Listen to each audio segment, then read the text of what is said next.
Hi, my name is Edwene Gaines. I'd like to share some ideas with you today about some of the things that we have to confront as we're on this spiritual pathway. In my book, The Four Spiritual Laws of Prosperity, I talk about these things that we must do in order to achieve true abundance in every area of our lives. And one of the things that I've noticed on my pathway is that I have to confront my own fears and my own limiting beliefs. I have to step through with boldness things that just scare the bejesus out of me. And I had a wonderful opportunity to do this on a trip to Ecuador several years ago. I've told this story many times, and I always get a request to retell it, so here it is.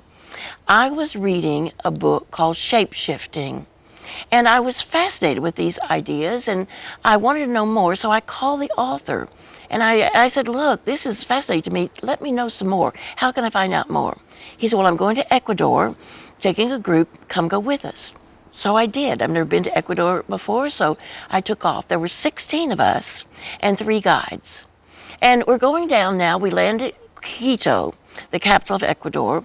And the first thing they do is they board us all on a bus. And they take us out to this little village called Otavalo, a wonderful little community near the capital, Quito. So we were going there to meet these 3 shaman who reportedly could shapeshift. It was a grandfather and 2 grown sons. And I was excited. I could hardly wait. We arrived at their home, and they were standing out front waiting to greet us. And I just felt like I had known them before. Have you had that feeling where you met somebody you felt you knew before? These 3 men felt like they were cousins or uncles or brothers, and I felt immediately at home. And they looked like shaman ought to look. They had feathers in their hair and little doodads and plants hanging off of them. They were just fabulous. And we went in their home. We sat down on the floor, and they sat up at the front with an interpreter, because they didn't speak any English, nor did they speak Spanish. They spoke only Quechua.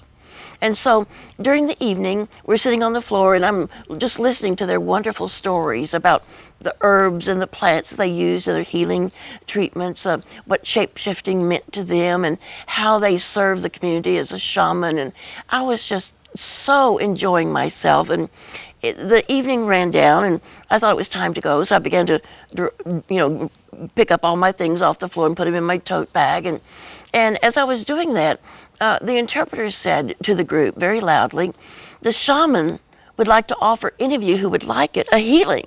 Well, my hand shot up. I don't know what I need to be healed about, but I didn't come to miss anything. Give me one of these. I'm excited. I think I'm going to put this in my memoirs. I'm going to have a shamanic healing by genuine shaman in Ecuador. What a story. So they take us all over to their little healing room. Now, this is a room that has a dirt floor and interesting animal smells going on in this room. And so we're sitting back at the back on these big logs that they used as benches, the 16 of us and the 3 guides. And the shaman are up front with their interpreter. So they invite in their families, the children, the grandparents, the cousins, the uncles, the aunts. They invite in the community, all the neighbors and all the children, and the room began to fill up. And then they brought in the dogs and the cats and the pigs and the chickens and the goats. Well, I'm getting nervous now here. I don't know what's going to happen here, but while we're sitting there watching all this crowd gather, the interpreter says, who's first? Boom, my arm went up again. I ran up to the front to be first. I can hardly wait. I am so excited about this. I trust these men implicitly. So as I'm grinning at them, the oldest of the 3 leans over and whispers something to the interpreter. And the interpreter then leans over and whispers to me. They want you to take all your clothes off. Oh my God, no. Oh my God, we don't do this sort of thing in Alabama. Oh my God, I can't do this. I started to cry. I was carrying on, shaking like a leaf.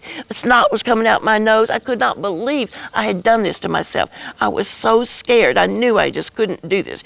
Oh, it was just, I have so much body shame, could not possibly do this. And I'm crying and carrying on. Finally, I remembered to pray. I turned within and I said, help. And that little still voice inside each one of us, it responded to me, Edwene, this is what you came for. Is there anybody else in there? I was terrified. But when you hear that inner guidance system, there's something in you that really has to follow it, or you know it's not going to turn out well. So folks, I stood there in all my radiant glory. Here I am in my late 60s. All the other women on the trip are in their 30s, and they all look like Miss America. And here I am, slightly overweight, none of the body parts in their original starting positions, scared out of my mind. I stood there and I took my clothes off. And for 1.5 hours, those shamans gave me healing. They spit on me, their sacred alcoholic drink they call trago. They beat my body with these stinging nettles. They hit me all over with these big rocks they call their sacred stones. I saw fire breathe out of their mouths to surround and envelop my body. They sang. They hit me with these rushes all over. For 1.5 hours this went on. And when it was over, I was healed. I was healed of eons of body shame. Shame for never ever having the kind of body that the women in the fashion magazines have. It was an amazing experience. One that I hope I never have to repeat, but one I'm so grateful that I had the courage to step through my fear and my limiting belief to do what it is that is mine to do. God bless you. I'll talk with you soon.